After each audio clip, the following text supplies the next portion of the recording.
Hello, ladies and gents. I'm Zephyr Victorious, and welcome back to 999 with Kain Oborin. Hi. I have my voice back. He does. He has his voice back, which is exciting. We both do, actually, which is very, very exciting. Uh, Okay, so we're getting into the. I don't even remember what's going on, but yeah, we're yeah. we're like trying to find a way out. I think we found we found 5 and 4, and now we're just seeing if there's another way out. Okay, there you go. That's what's going I think. on. Sure. Their separate investigations finished, all 9 people returned to where they'd left one another. The result of all their work was nothing. They were completely sealed in. The hard work had not gone completely to waste, however. They had learned a number of things as they think this. God, I can't talk even when I'm awake. This isn't fair. They had learned a number of things as they'd I can talk, I swear. Are you sure? I thought I could, maybe I can't. Yep. They had learned a number of things as they'd scoured the parts of the ship they could reach. It seemed that they were confined to decks A through C. Because D is fucking drowning. Yep. C deck was as far down as they would be able to go, however. The reason being... Yep. Yeah. That D deck was completely submerged. Strangely, however, the water had risen no higher than D deck. The flow seemed to have been stopped somehow, as evidenced by the surface of the water on D deck, which was as smooth as glass. So that means that fucking Zero probably controls how much water gets in and out. Yeah, but, like, that makes sense even if it's still filling up. Does it? Yes, because the water would be coming from underneath, so you wouldn't see too much of it up there. I mean, you'd probably see, like, ripples from currents, but it wouldn't be a giant tidal wave like we saw denying physics in the first episode. It's anime. Was that the first? I think that was the second episode. One. Yeah, you're right. Yeah. It was the second one. The prince knelt down and gently drew his hand across it. Perhaps this Zero fella, or fella, perhaps this Zero fellow has used some sort of remote control to seal a watertight door lower down. I was about to say that doesn't make sense, but that's fine. He said that our time limit was 9 hours. I don't remember what voices I gave these guys, so that's all right. I don't either. So in order. God, it's contagious. Save me. I blink 3 times, but no one can see my face. In other words, this water won't rise for 9 hours. Sure about that? Then you're saying that we won't sink till then? I don't fucking know what this guy's voice is. I don't either. Well, that may be a little too optimistic. No point to wishful thinking. There were 3 metal doors on C deck. A single door stood off to the side, with 2 more on the wall facing the central staircase. None of them had numbers or verification devices. They were, however, locked like the other doors. Oh, excuse me. No matter how much they pushed and shoved, the doors refused to move. The mountain and the lion threw themselves against them a few times, but to no avail. The door in the back had a keyhole. Also, I have to be a bit more quiet, so I can't do, like, the louder voices. That's fine. Just above it was a strange mark in the shape of a circle surrounding a dot. There were 2 other doors on C deck as well, but it was clear they were elevators, as each had a button next to it with an upside-down triangle. But we don't want to go down. They tried pushing the button. No response. Apparently there was no power running to the elevators. To the left of the elevator doors was a card reader. The card reader also had a strange mark on it. It looked like a lowercase h with a dash drawn across the upper stem of the H. Junpei stared at it for a while. This is the symbol of Saturn. It's an astrological symbol. I can say astrological, but I can't say frickin' Scour. Then the mark on the other door. I think that was the sun symbol. They had seen the same symbols on A deck. There was a door on... What? I'm just remembering something that happens later and it brings joy to my otherwise dead heart. Oh, I'm excited. So excited. Can you No, it's hear nothing- the it's a- depths of my excitement? Well, I think your depths of excitement are about right, but not for the reason you think. Oh no. Uh, There was a door on either side of the stairs. The one on the left had a keyhole with a similar symbol engraved on it. This is an earth symbol. How do you know all of this? she Where's- studies astrology in her spare time. This isn't astrology. They're symbols for astrology. Are they? Yeah, that's why Oh. she's saying like Earth, Sun, like there's some for Moon and such, etc. Alright. Yeah. I don't know anything about astrology. The horizontal It's not line- astrology. I don't know anything about astrology, but it's not astrology. I was thinking it was I thought I knew what it was, and apparently I don't, okay? Oh, okay. That's not outside the norm. The horizontal line symbolizes the equator, and the vertical one represents the prime meridian. Junpei looked up at the ceiling. There was a great circle cut in it, perhaps for a skylight or a glass dome, but it had been filled with a gargantuan metal plate. The metal looked very solid. Anything short of an explosive charge was unlikely to damage it. There were several windows along both sides of the ship, or at least there had been. They too were covered with metal plates. In other words, we're screwed. We're trapped. All exits go nowhere. Junpei was not happy. The girl with pink hair spoke up. Well, I'm sure they go somewhere. We just can't open them. Then the mountain spoke. You don't know that. For all we know, they could have just oh god, that voice. Just opened into the walls or take us in circles. The prince did not agree. No, I'm sure they go somewhere. Otherwise, what point would there be? And we can open them. Well, 2 of them at least.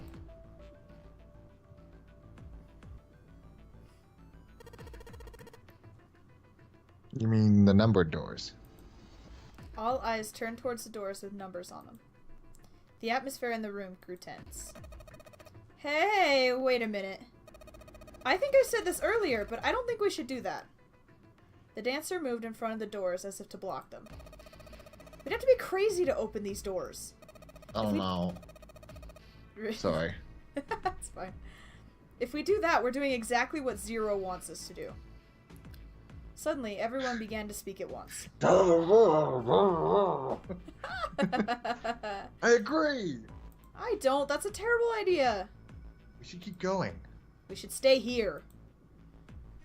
We don't have any other way to open these doors. We should just wait. Someone's bound to come find us.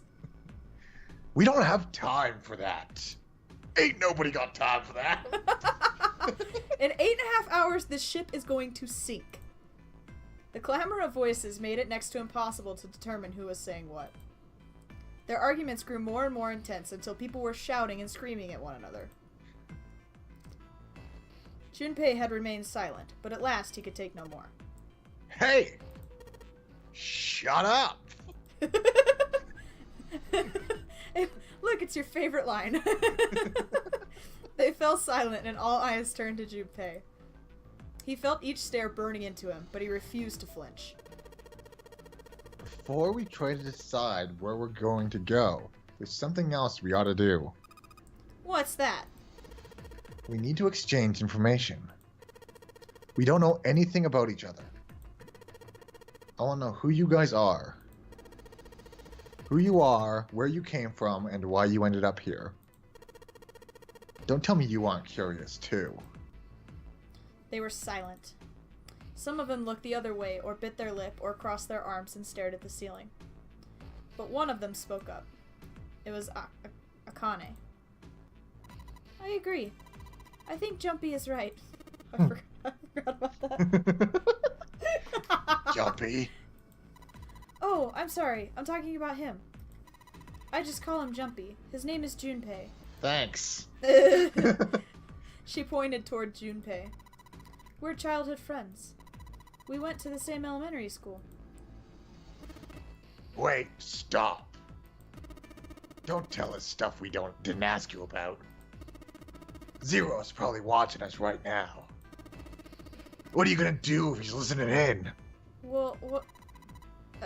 Would that be bad? I don't Clearly- understand. Yeah, he knows, obviously. He clearly knows already. Hell yeah, Wood. We don't know how much that bastard knows about us. Enough to get you all here. For You real. just picked a bunch of random people to kidnap. Oh, yes. That is the case. Then it'd be dangerous for us to let him know too much.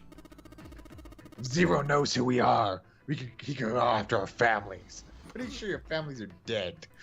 Oh, wow.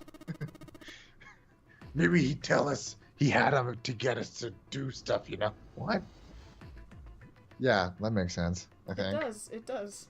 Okay. He'd tell you that he had your family to get you to do stuff. Yeah. You know? Yeah. But we still need to know what our names are. It's gonna be hard to talk to each other if we don't have names. Alright then. Why don't we have code names? I've always wanted to have a code name. You have one. To him, My code name. What? What's my code name? Well, his is Mountain.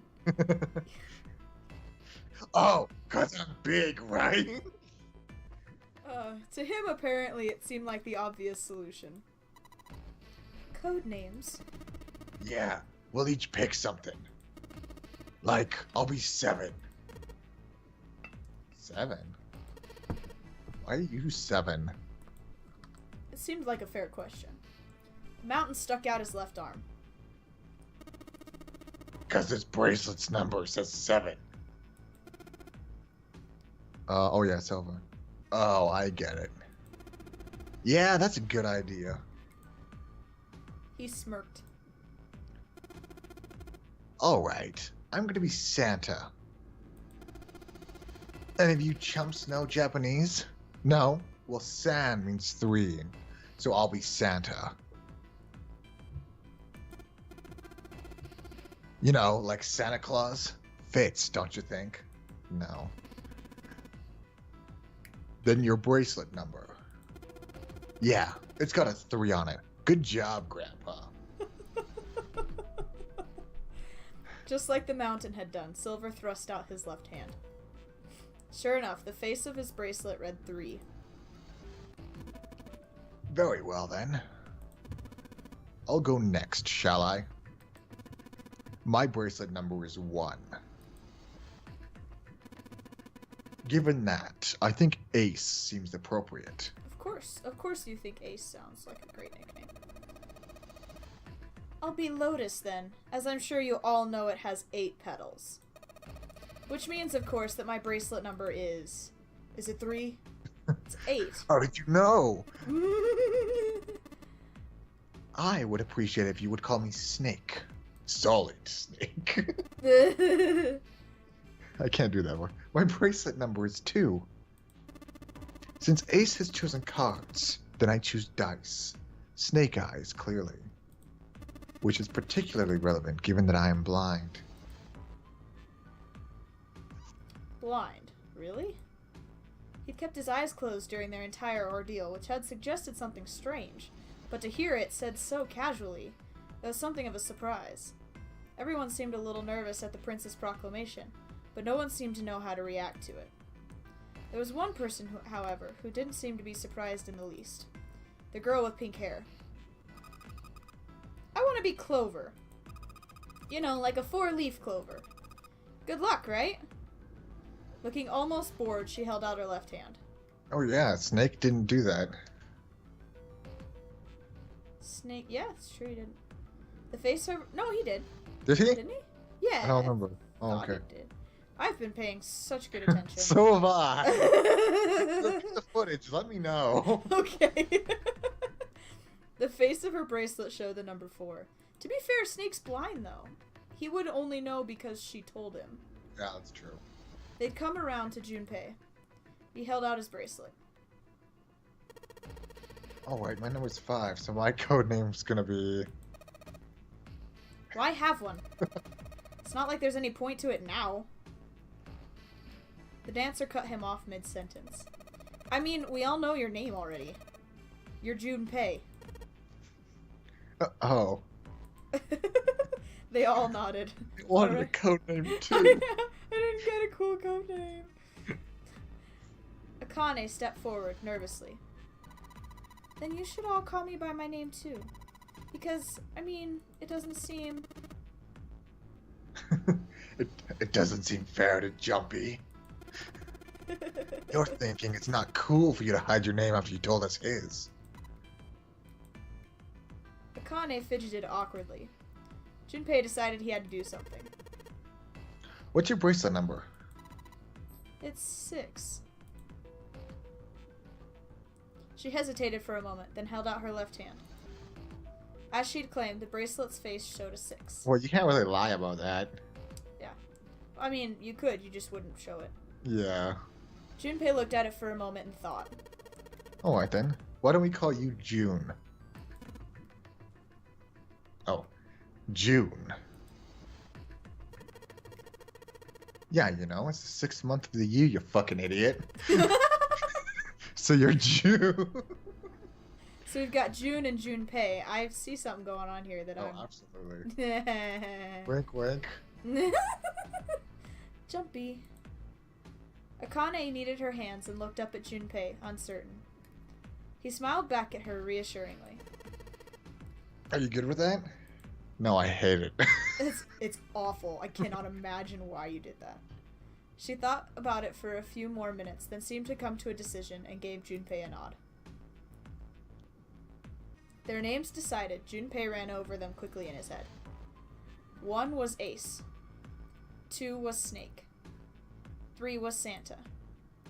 4 was Clover. 5 was Junpei's number. Akane was 6, and Junpei had given her the code name of June. 7 was 7. And 8 was Lotus. That meant that 8 of them, including Junpei, had revealed their bracelet numbers. But there was still one person left. He was the man with glasses and hair like a bird's nest. He hadn't said anything since they'd met on the stairs, and he didn't look like the sort of person who was inclined to conversation. This is your character, Kain. His skin was pale. This voice.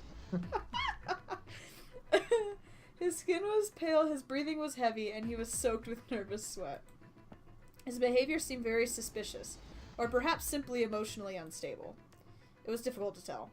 Whatever the case, it seemed clear that he had only a fingertip's worth of a grip on his sanity. 1 second to drink before I can even attempt this voice again.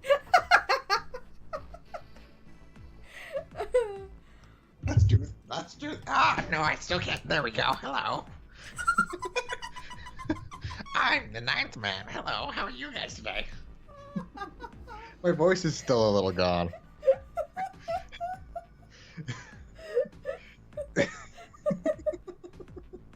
Well, after this, it might actually be gone. Again. The girl with pink hair, Clover, walked up to him slowly. She put her hands on her hips and eyed him suspiciously. What number are you? He didn't answer. His bloodshot eyes twitched from person to person, and his breath came in hot pants. Hey, I'm talking to you! The man licked his dry lips with a shaking tongue. Tongue. Can I get a G? Tongue. You said tongue like 6 times. No, I can't get the last syllable out. Oh, okay. And I'm not even gonna try, because I can't. Okay. And spoke with a voice like old paper. It isn't obvious. There are 9 people here. Oh god, I've already lost it. Shit. This is really hard. And you won't know what numbers 1 through 8 are. I'm the only one left. So you're 9? Yeah. He extended a trembling arm. The bracelet did indeed say 9. Clover looked at it contemptuously. What's your code name? Code name? What do you want us to call you? We all made up names. You should too. He's been here for the entire conversation, right? I don't need one. Why not? Because I'm not gonna stay here. What with you? He took a shuddering breath and exhaled. Clover looked at him with something very like disgust. You've got some sort of plan? I do. Yeah? What's that? You sure you wanna know? Yeah? All right. Let me show you. I'm going to do this. Ah! By the time they realized what he was doing, it was too late to stop him. The man's body moved like a snake's. In the blink of an eye, he had slid He had slid around behind her and wrapped his arm around her waist. Hey, what the hell do you think you're doing?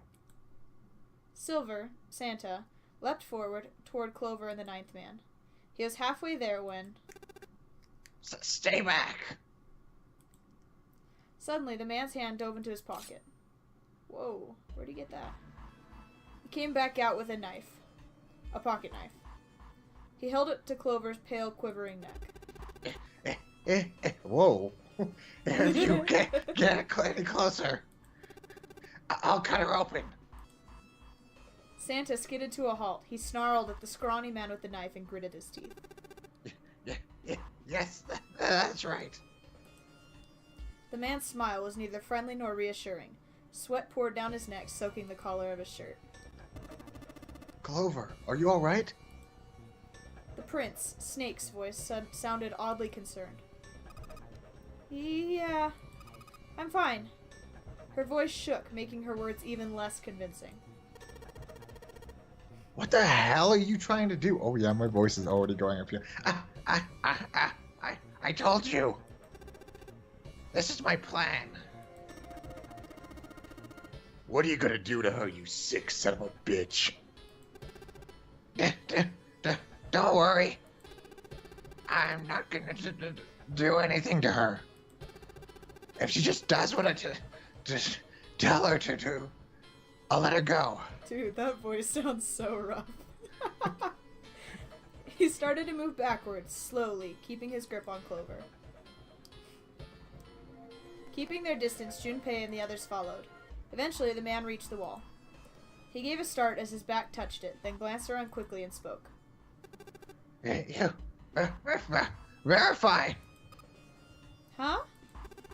The left. Look at your left hand. Do you see the device on the wall? But place your hand on the scanner panel, the round part. What if I don't? The man's nostrils flared and he looked like he was about to choke. Are you an idiot? What do you think? I could slit your throat right now. I'll kill you if I have to. All I need is your bracelet. Just do it. Do it now. I'm having so much fun with this guy. I haven't been able to do a character like this in a long time. He pressed his neck against Clover. Pressed the knife against Clover's neck hard. Pressed his neck. I don't do the words coming out of mouth thing. Slowly, she stretched her left hand out toward the device. Her back was to it, and she had to feel around for a moment before she found the circular panel. It made a cold electronic noise, and on the display above her hand, an asterisk appeared. So that's how it works, Junpei thought to himself. By placing one's palm on what the ninth man had called the scanner panel, the user's bracelet number would be entered into the device. Check the total numbers on your numbered bracelets, and find the digital root of that number is equal to the number of that door. The door will open. Junpei shifted his eyes to the door itself. The number on it was 5. The ninth man seemed to know a little more about the device's operation than he should. How had he known exactly what to do? Good, you're done. Next. His bloodshot eyes crept from person to person until finally they stopped on the lion, Ace. He could do it just by himself, right? Well, you need 3 to 5 Oh, people. No. For some reason I was thinking her number was 5. Never mind. Oh, okay. Yeah. You, right? You're the one with the number 1 bracelet, right? Yes, I am. So? Then you're next. Just verify your number like this little brat did. What are you doing? Do it. Don't you care what happens to her? Okay. Just calm down. Ace held up his hands, palm out. The 9th man jerked his chin toward the device. Slowly, cautiously, Ace moved towards the device. After what seemed like an agonizing eternity, he reached it. Now, verify. Ace nodded and placed his hand on the scanner panel. The device beeped again, and a second asterisk appeared. Now the device had Clover and Ace's numbers. 4 and 1. 4 plus 1 is 5. The same as the number written on the door. But it wouldn't open just yet. Only 3 to 5 people can pass through one numbered door. The door needed at least one more person. Who would that be? Get back! His voice shook, but the knife he held to Clover's throat made his words a command. Ace took 2, then 3 steps back. No, farther. More than that. Go all the way back. Slowly, Ace did what he was told. The 9th man's lips curled into a cruel, twisted smile. That was when Junpei understood his plan. Clover's 4 and Ace's 1, added to the 9th man's 9. 4 plus 1 plus 9 is 14. 1 plus 4 is 5. In other words...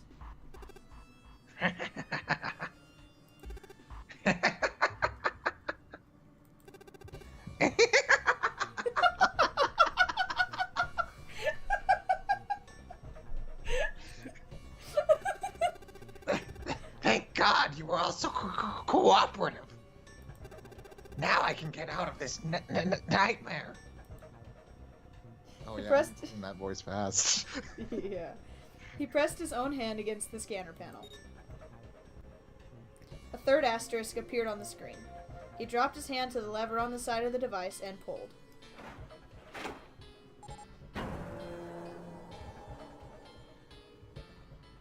The door opened with a heavy metallic groan. He let go of Clover. Wait! Junpei leapt toward the 9th man, but he wasn't fast enough. The man shoved Clover. Ah! And hopped through the door. Okay. Have a good one, guys. I'm going up ahead now. Well then. Goodbye. He raised his hand and waved, a twisted smirk on his face. Then he was gone. The door ground shut with a dull clang of metal on metal. 9th man says goodbye.